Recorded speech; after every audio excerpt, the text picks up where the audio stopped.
everybody, and thanks for joining us. I'm Tracy Carlis. The Stark County prosecuting attorney calling a rare Saturday news conference to share the grand jury findings regarding the death of Frank Tyson.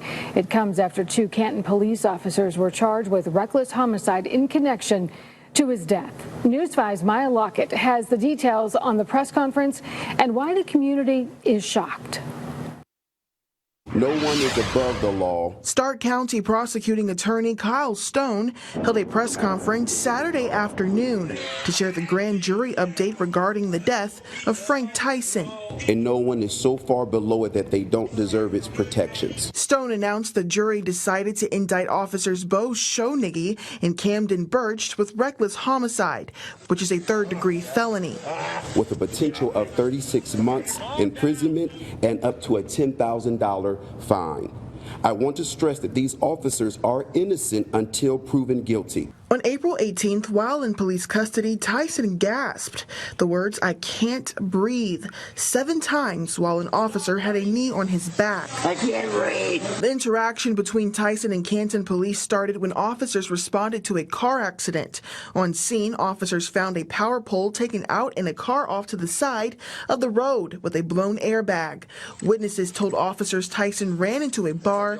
Canton police body camera video showed officers getting physical with Tyson after he knocked over a chair. Footage showed a struggle as police took Tyson to the floor, placing a knee on his back.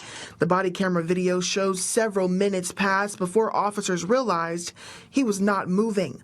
Officers later did start administering CPR, but it was too late. The Stark County Coroner's Office says Tyson's death was ruled a homicide, stating his heart and breathing suddenly stopped due to physical altercation and prone restraint. Tyson was also found to have alcohol and cocaine in his system. Now we know who the bad guy is. And it wasn't Frank. During the press conference, Tyson's family attorney, Bobby DiCello, said the indictment of the officers is one step closer to getting justice for Tyson and his family. I've always was thinking there was going to be a win in the situation. I mean, we prayed on it as a family.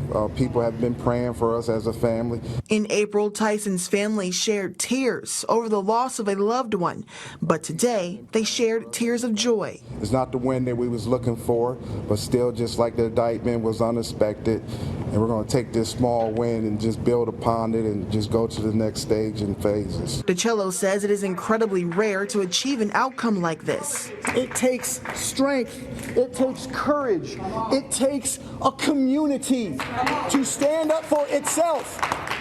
The community showed their support during the press conference, calling it a day of celebration. You got a lot of good people in this community that's put their differences aside to try to work together to keep his name alive, because we don't want our family members to be next. We did reach out to Canton Police for comment but have not yet heard back, but the case has been assigned to Stark County Common Pleas Judge Kristen Farmer. Reporting in Stark County, Maya Lockett, News 5.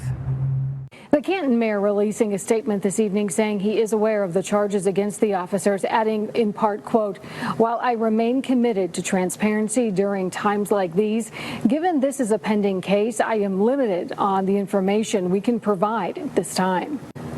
The tactic the coroner's office said contributed to Tyson's death is something called a prone restraint.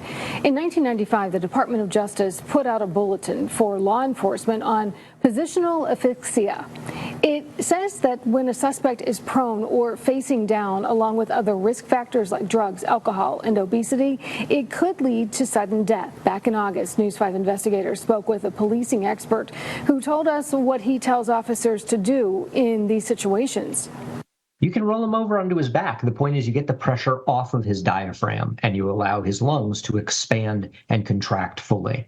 We know what happens in situations like this. We know it has the potential to quite literally set parts of the country on fire. We need to be doing better. Video shows Tyson was cuffed for 7 minutes before officers realized something was wrong and started rendering medical aid.